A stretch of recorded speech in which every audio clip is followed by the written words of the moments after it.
चलिए दोस्तों, आज लेखपाल का हिंदी का पहला हम वीडियो अपलोड कर रहे हैं। इसमें हम हिंदी का जो वर्णमाला चैप्टर है इसको रिवीजन करेंगे। ठीक है, कम समय में अधिक से अधिक कंटेंट और लेखपाल के एग्ज़ाम ओरिएंटेड ये सारे पॉइंट्स हैं। तो पहला है वर्णमाला। तो वर्णमाला का शब्द ही देख लीजिए आप। वर्णमाला दो शब्दों से मिलकर बना हुआ है, वर्ण और माला। मतलब कि वर्णों को व्यवस्थित क्रम में अगर रख दिया जाए तो उसको हम लोग वर्णमाला बोलते हैं। देखिए, तो वर्ण को व्यवस्थित क्रम में रखना है, इधर उधर नहीं रखना है, व्यवस्थित क्रम में रखो तो उससे जो बनता है उसे हम लोग वर्णमाला बोलते हैं। ठीक है, तो वर्ण किसे बोलते हैं? जो छोटा सा टूटा है ना वर्ण, उस वर्ण किसे बोलते हैं? तो सार्थक ध्वनि के लिखित रूप को वर्ण कहते हैं। तो यहाँ पे सार्थक ध्वनि पे ध्यान दीजिए। मतलब ये कि एक सार्थक ध्वनि होना चाहिए, फिर उसका लिखित रूप जो बनता है ना उसे वर्ण बोलते हैं। अब समझा रहा हूँ कि सार्थक ध्वनि मतलब एक ऐसा ध्वनि जो सार्थक हो, उसको लिखा जा सके। जैसे कि मान लीजिए कुछ निरर्थक ध्वनि भी होती हैं जिनको हम लिख नहीं सकते हैं। ठीक है, तो उसको नहीं। जैसे मान लीजिए मैं बोलूँ रू रू रू रू रू रू, ध्यान दीजिए मेरी इस आवाज़ पे ध्यान दीजिए। अगर मैं आपसे बोलूँ रू रू रू रू रू रू रू रू, तो क्या आप इस बात को लिख पाएंगे? नहीं, क्योंकि ये निरर्थक ध्वनि है। ठीक है, लेकिन और जितने मैं बोल रहा हूँ आपसे, ये पढ़ा रहा हूँ, तो ये सारी बातें क्या है? सार्थक ध्वनि है। तो इनका ही लिखित रूप को हम लोग वर्ण कहते हैं। तो एक लाइन में पढ़ देता हूँ। वर्ण सार्थक ध्वनि के लिखित रूप को वर्ण कहते हैं। और यह दूसरा देखो, तो भाषा की सबसे छोटी इकाई। अब यहाँ पे क्वेश्चन बनता है दो तरह से। अगर पूछता है कि भाषा की सबसे छोटी इकाई मैंने मौखिक छोटी इकाई कौन सी है? मौखिक। तो मौखिक में ध्वनि होती है। वास्तव में भी सबसे छोटी कौन सी होती है? ध्वनि होती है। और मौखिक में बोले तो ध्वनि होती है, लेकिन लिखित बोलता है तो वर्ण होता है। लिखित कौन होता है? वर्ण होता है। तो भाषा की सबसे छोटी इकाई मौखिक तौर पे ध्वनि हो गई और लिखित तौर पे वर्ण हो गया। भाषा की सबसे छोटी मौखिक इकाई के लिखित रूप को वर्ण कहते हैं। यहाँ पे एक और परिभाषा बन गया कि भाषा की सबसे छोटी मौखिक इकाई के लिखित रूप को वर्ण कहते हैं।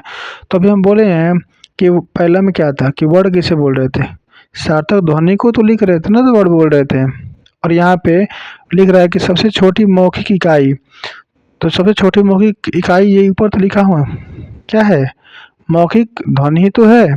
और पहले वाले में भी ध्वनि को ही लिखा जा रहा था और इसमें भी ध्वनि को ही लिखा जा रहा है। तो परिभाषा दोनों एक ही है, बस थोड़ी सी बात को घुमा के कही गई है।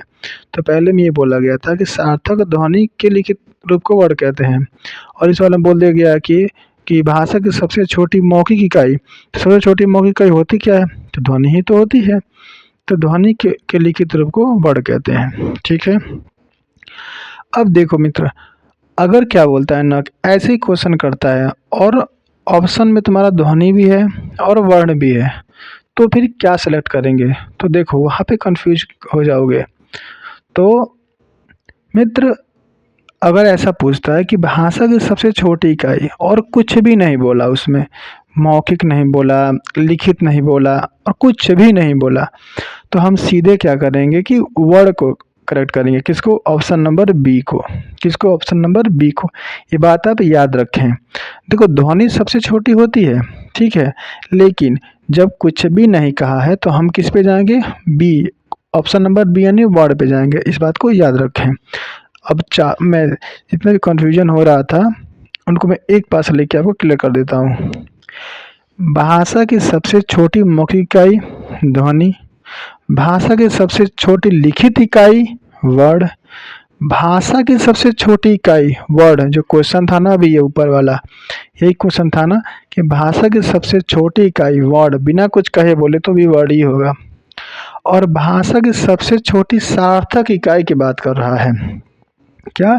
सार्थक इकाई की बात जब करने लगे, सार्थक वर्ड ऐड कर दिया है तो इसके लिए शब्द हो जाएगा। ठीक है, अब देखो कैसे सीक्वेंस क्या होता है किसकी रचना किसके बाद होती है?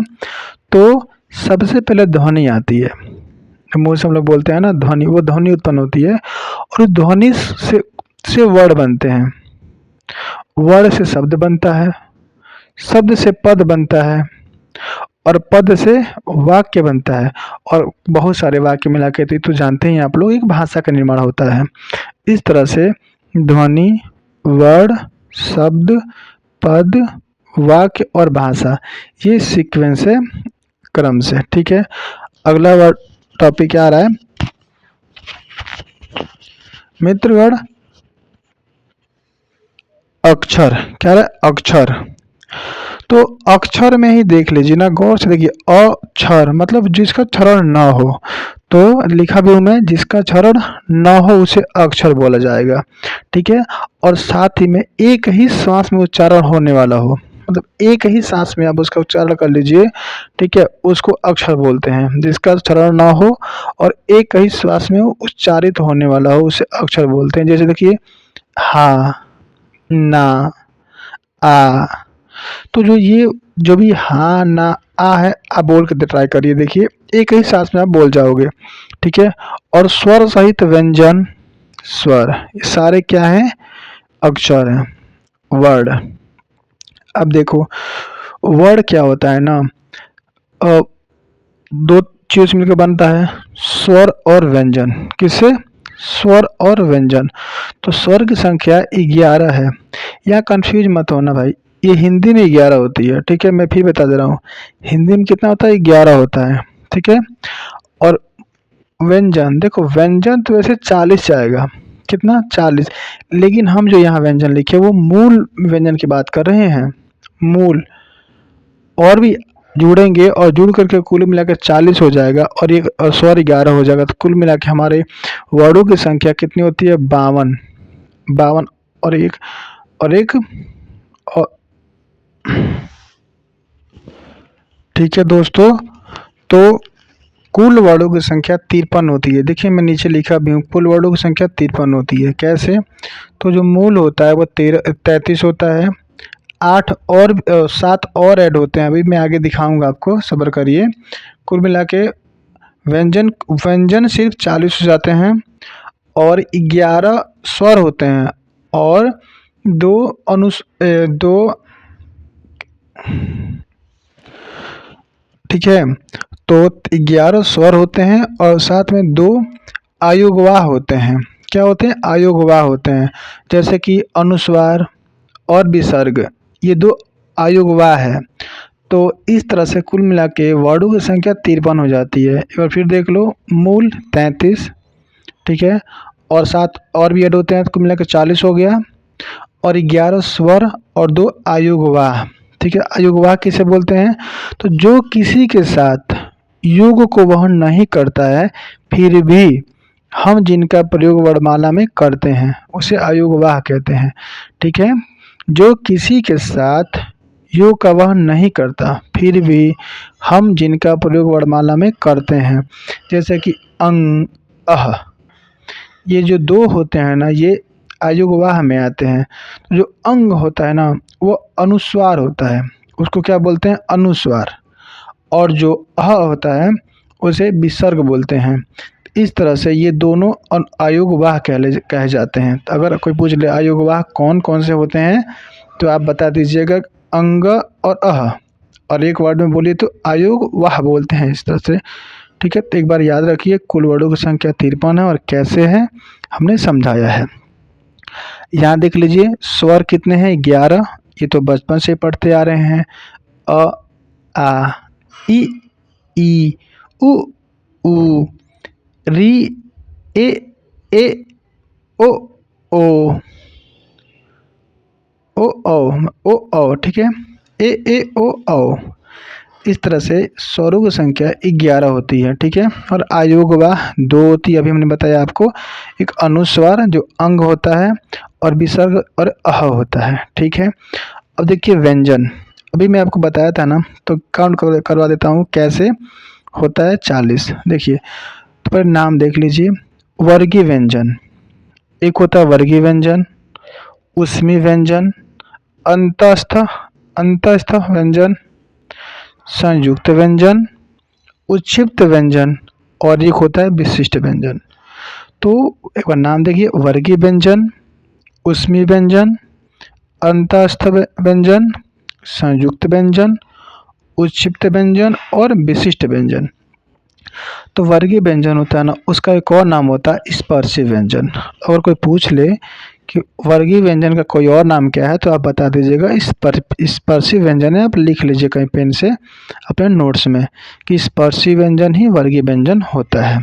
तो मैं देखो काउंट, मैं बता था ना 40 होता है, तो मैं काउंट करवाता हूँ। देखो वर्गीय व्यंजन में 25, उसमें व्यंजन में 4, तो 25 4 कितना हुआ, 29 हुआ। अंतःस्थ व्यंजन भी 4, तो 29 4 33 हुआ।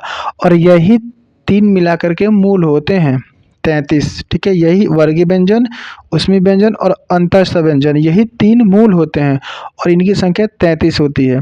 लेकिन जो दो और हैं संयुक्त व्यंजन, वो आगे एक्स्ट्रा आते हैं। तो संयुक्त व्यंजन 4 हो गया, तो 33 4 37 हुआ। और उच्छिष्ट व्यंजन 2, तो 37 2 39। और विशिष्ट व्यंजन 1, तो 39 1 40। इस तरह से कुल व्यंजन की संख्या 40 हुई। ठीक है, और स्वर 11 और 2 अयोग हुआ, तो कुल मिला के 53 हो गया था। क्लियर हुआ किस तरह से 53 हुआ। और कौन कौन से आते हैं ये भी देख लो। तो वर्गीय व्यंजन में क से म तक आता है। किससे आता है, क से म तक के बीच का जो भी हम लोग क ख ग पढ़ते हैं वो आता है वर्गीय व्यंजन में। तो अभी देख लो भैया, 5 5 का हम लोग बनाते हैं वर्ग। ठीक है, तो क ख ग अंग, च छ ज झ ञ, ट ठ ड ढ अड़, त थ द ध न, प फ ब भ म। तो ये जो है 25 ठो है ना, ये वर्गीय व्यंजन कहलाते हैं, या इसी को हम लोग स्पर्शी व्यंजन भी कहते हैं। ये याद रखो दोस्तों। अगला है ऊष्मीय व्यंजन। तो इसमें आते हैं स स स ह। एक बात देखो, इसमें ऊष्मीय व्यंजन कहते क्यों है ये समझा दे रहा हूँ आपको। आप क्या करो, अपने मुख के सामने अपनी हथेली रखो और इन वर्ड को बोलो, स स स और ह, श श स और ह। इनको आप बोलो, देखो आप फील कर पाओगे ना, एक हवा निकलेगी आपके मुंह से और आपके हथेली को टच करेगी, तो आपको एक मतलब गर्म सा फील होगा, उष्मा सा फील होगा। तो इसलिए उसे इसे ऊष्मीय व्यंजन बोली जाती है। ठीक है, स श श स और ह को, ये बात क्लियर हो गई होगी आपको। ठीक है, अंतःस्थ व्यंजन जो 4 होता है, कौन कौन, य र ल व, य र ल व। ऐसे एक एक वर्ड याद कर लो, य र ल व, तो आसानी से याद हो जाएगा, य र ल व। यार ऐसे याद करो, यार लव मत करो यार, अंत हो जाएगा तुम्हारा। ऐसे याद कर लो कि यार लव, लव नहीं होता है आजकल का लव होता है वो वाला, यार लव मत करो नहीं तो अंत हो जाएगा तुम्हारा। तो अंतःस्थ में कौन कौन आ जाते हैं, य र ल व। संयुक्त व्यंजन में कौन कौन आ जाएंगे, छ त्र ज्ञ स्र। स्र मतलब भाई श्रवण वाला स्र, तो छ त्र ज्ञ स्र, ये 4 किस में आते हैं, संयुक्त में। क्यों, क्योंकि ये ना अभी मैं आगे आपको जब व्यंजन पढ़ाऊंगा वहाँ पे इसको तोड़ कर बताऊंगा कि कौन कौन से, जैसे कि जो छ हो गया वो क श और अ, इन 3 से मिलकर के बनता है आपका छ। तो इस तरह से चारों जो है ना ये कई से मिलकर बनते हैं। ठीक है, इसीलिए हम लोग ये संयुक्त व्यंजन के में बोलते हैं और ये इसे इन्हें मूल भी नहीं मानते हैं। ठीक है, और उच्छिष्ट व्यंजन 2 है, ढ ड, ड और ड और ढ, कौन हो गया, ड और ढ। ठीक है, और एक है विशिष्ट व्यंजन 1, जो है देखो ये जो है ना, इसको अड़ अड़ और ल के बीच में पड़ जाती है। जो ये इन्फानाइट जैसे बना करके लटका दो इन्फानाइट साहब को, ये विशिष्ट व्यंजन होता है और इसे ल और अड़ के बीच में पड़ जाती है। ठीक है, ल और अड़ के बीच में। तो जैसे मैं अभी समझा रहा हूँ आपको अच्छे से इसको, जब जीव को मूर्धा के पास ले जाओ, ल, जब जीव को मूर्धा के पास ले जाओ, मूर्धा क्या है, तो जो हमारी जो मुख्य जो मुख के ऊपर के हिस्सा का थोड़ा अगला पार्ट जो होता है ना, वो उसे मूर्धा बोलते हैं। हमारे मुख का जो ऊपर का हिस्सा नहीं, ऊपर का तो तालु हो गया, उसके और आगे की थोड़ा सा बात करते हैं, उसे हम लोग मूर्धा बोलते हैं। ठीक है, और वहीं से ये निकलता है। इसका जो उच्चारण होता है ना, ल और ड़, ल और ल और ड़ के बीच में करी जाती है। अभी मैं समझा रहा हूँ कैसे। जैसे ना आप देखे होंगे, हम लोग तो अपने यूपी के साइड में स्पष्ट बोलते हैं, बावला है क्या बे, ऐसे गलती कर रहा है तू, तो बावला हम लोग पूरी पूरी ल बोलते हैं, बावला है क्या तू, ऐसी बातें कर रहा है, हैं। लेकिन वही जब हम लोग बात करते हैं राजस्थानी में, गुजराती में, उन जगहों पे, तो जब ऐसी बातें आती है कि तो वहाँ पे अड़ की एक शब्द निकाली जाती है, आवाज़ निकाली जाती है। जैसे कि मान लो कोई अब बावला, कोई वो लोग करेंगे बावड़ा है क्या बे, बावड़े है के, बावड़ा है के, तो बावड़ा है के, तो ये बावड़ा देखो, ना ही स्पष्ट ड़ बोल रहे हैं, ना ही स्पष्ट ल बोल रहे हैं, ये बीच की ध्वनि है। तो इस तरह से बावड़ा है के, तो वहाँ पे वर्ड यूज कर जाता है। राजस्थानी में हो गया, हरियाणवी में कालू, तो हम लोग काले को बोलेंगे कालू, वो कालू, खा लोगे आलू, आओ खा लो आलू, वो कालू, तो हम स्पष्ट कालू बोलेंगे। लेकिन वो लोग काड़ू बोलते हैं, वो काड़ू, खाएगा आड़ू, तो वो लोग स्पष्ट न बोल के बीच में बोलते हैं, वहाँ पे यूज होता है इसका। गुजराती में भी यूज होता है, खंडाला हम लोग बोलेंगे, वो लोग खंडाड़ा। और मराठी में भी कुलकर्णी, मलयालम तो लोग मलयालम, गढ़वाली, नेपाली, तमिल, इन सब में इनका यूज होता है। ठीक है, और इसका जो उत्पत्ति हुई है ना, वो ऋग्वेद से हुई थी, बहुत पुरानी है भैया।